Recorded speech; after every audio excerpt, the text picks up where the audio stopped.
तर ही दृश्य सध्या आपण पाहतोय। विरोधी पक्षनेते राहुल गांधी आता मुंबईत दाखल झालेत। ते आता भिवंडीला जाणार आहेत। आज न्यायालयामध्ये सुनावणी आहे आणि त्या सुनावणीसाठी राहुल गांधी हजर राहणार आहेत। मुंबई विमानतळावर राहुल गांधी हे आता आलेले पाहायला मिळतात। आरएसएसच्या मानहानी प्रकरणी भिवंडी न्यायालयात आज सुनावणी होती आणि या सुनावणीसाठी विरोधी पक्षनेते राहुल गांधी उपस्थित राहणार आहेत। ते मुंबई विमानतळावर दाखल झाल्याची सध्या माहिती मिळते। ही दृश्य आपण पाहतोय। आरएसएस मानहानी प्रकरणी आज भिवंडी न्यायालयामध्ये एक महत्त्वाची सुनावणी आहे आणि या सुनावणीसाठी राहुल गांधी उपस्थित राहत आहेत। मुंबई विमानतळावर सध्या राहुल गांधी आल्याचं दिसतंय। अधिकची माहिती देत आहेत आमच्या प्रतिनिधी ज्योत्स्ना, काय अपडेट्स?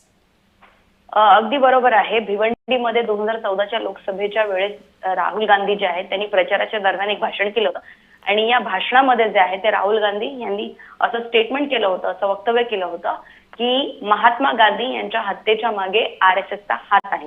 हे वक्तव्य केल्यानंतर जे आहे ते आरएसएसचे पदाधिकारी राजेश कुंटे यांनी राहुल गांधी यांच्या विरोधात भिवंडी कोर्टामध्ये जे आहे ते मानहानीची केस दाखल केली होती। या केस नंतर जे आहे ती याचिका स्वीकारून कोर्टाने याच्यामध्ये सुनावणी केली होती आणि या सर्वात महत्त्वाचं म्हणजे आज ही सुनावणी होण्याचं कारण असं आहे कारण राहुल गांधीचे या केसमध्ये असलेले काँग्रेसचे नेते जे महाराष्ट्रातले नेते आहेत शिवराजसिंग चाकूरकर पाटील हे राहुल गांधी यांच्या या केसमध्ये जामीनदार होते आणि शिवराजसिंग चाकूरकर पाटील यांचं नुकतंच निधन झालं। त्यामुळे राहुल गांधीसाठी आता एक नवीन जामीनदार जो आहे तो काँग्रेस पार्टीने जे आहे ते म्हणजे तयार केलेला आहे, एक प्रेझेंटेटिव्ह त्यांचा असणार आहे आणि याच करता ही आजची सुनावणी जी आहे ती महत्त्वाची आहे कारण राहुल गांधी यांचा नवीन जामीनदार कोण असणार, महाराष्ट्रातला कुठला नेता असणार, कुठला काँग्रेसचा कार्यकर्ता असणार याकडे सर्वांचं लक्ष असेल कारण जामीनदाराचंच निधन झाल्यामुळे जे आहे या केसला सुनावणीला आणखीन विलंब लागू शकतो आणि त्यामुळे आजच्या सुनावणीचं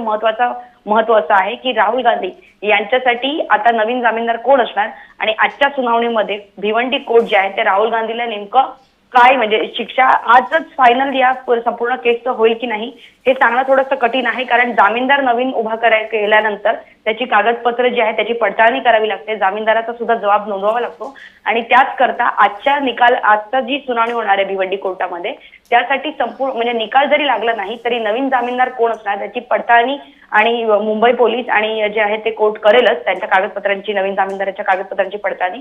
मात्र राहुल गांधी यांच्या आजच्या जबाबामध्ये कोर्टामध्ये ते नेमकं काय म्हणतील याकडे सुद्धा सर्वांचं लक्ष असेल आणि सर्वात महत्त्वाचं म्हणजे राहुल गांधी यांनी कालच जे आहे ती हर्षवर्धन सपकाळ प्रदेशाध्यक्ष काँग्रेस प्रदेशाध्यक्ष यांच्यासोबत जी आहे त्याची दिल्लीमध्ये बैठक झाली होती आणि त्यामुळे महाराष्ट्राच्या प्रश्नावरती सुद्धा राहुल गांधी बोलणार का आणि त्याचबरोबर कोर्टाच्या बाहेर आल्यानंतर राहुल गांधी त्यांच्या आरएसएस बाबत केलेल्या वक्तव्याबद्दल कोर्टाच्या आतमध्ये आणि माध्यमांशी बोलताना नेमकं काय बोलतील याकडे सुद्धा सर्वांचं लक्ष असेल कारण नुकतंच झालेल्या अधिवेशनामध्ये संसदीय अधिवेशनामध्ये राहुल गांधी यांनी शेतकऱ्यांसाठी आक्रमक भूमिका घेतली होती। त्याचबरोबर आरएसएस बद्दल त्यांची वक्तव्य जी आहे ती वारंवार होती। यापूर्वी पण त्यांनी मोदी या आडनावावरती जे आहे ते गुजरातमध्ये प्रचाराच्या दरम्यान ताशेरे ओढले होते। त्यावेळेस सुद्धा राहुल गांधी यांच्या विरोधात गुजरातमध्ये मोदी या शब्दाला घेऊन केस पडली होती। आता आरएसएस या शब्दाला घेऊन या वक्तव्याला घेऊन जे आहे ते राहुल गांधी यांच्यावरती केस पडलेली आहे।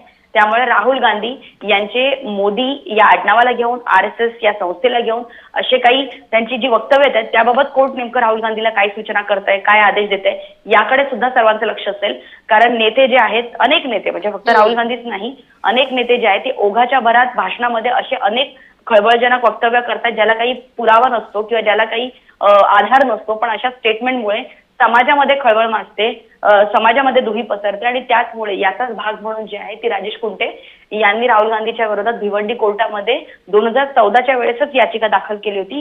ज्या याचिकेची सुनावणी जी आहे ती अद्याप सुरू आहे। जवळपास आपण बघतोय की 11-12 वर्ष झाले मात्र या केसचा कोणताही फायनल निकाल जो आहे तो लागलेला नाहीये आणि आता राहुल गांधीचे या केसमध्ये असलेले जे शिवराजसिंग चाकूरकर पाटील आहेत त्यांच्या निधनानंतर म्हणजे त्यांनी दिलेलं स्टेटमेंट आणि त्याच्यानंतर आता जो नवीन जामीनदार उभा राहील त्यांनी दिलेलं स्टेटमेंट त्यामुळे आज कशी सुनावणी पार पडते हे पाहावं लागेल। धन्यवाद या माहितीसाठी।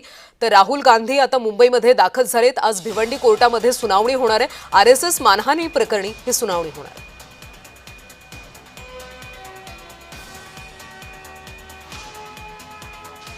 तर भिवंडी कोर्टामध्ये आज सुनावणी होणार आहे। या कोर्टाबाहेरून या सगळ्याचा आढावा घेतला आमचे प्रतिनिधी अनिल गजरे यांनी। लोकसभा विरोधी पक्ष नेते राहुल गांधी आज भिवंडी कोर्टात हजर होणार आहेत. आपण पाहू शकता या ठिकाणी मोठ्या प्रमाणात पोलीस बंदोबस्त तैनात करण्यात आलेला आहे. 2014च्या सार्वत्रिक निवडणुकीच्या प्रचारादरम्यान भिवंडी तालुक्यातील सोनाळा येथे आयोजित प्रचार सभेत राहुल गांधी यांनी महात्मा गांधीच्या हत्येचा RSSचा कट असल्याचा विधान केलं होतं. त्याच विरोधात RSSचे संघटित पदाधिकारी राजेश कुंटे यांनी भिवंडी न्यायालयात RSS संघटनेची बदनामी केल्यासंदर्भात गुन्हा दाखल केला होता.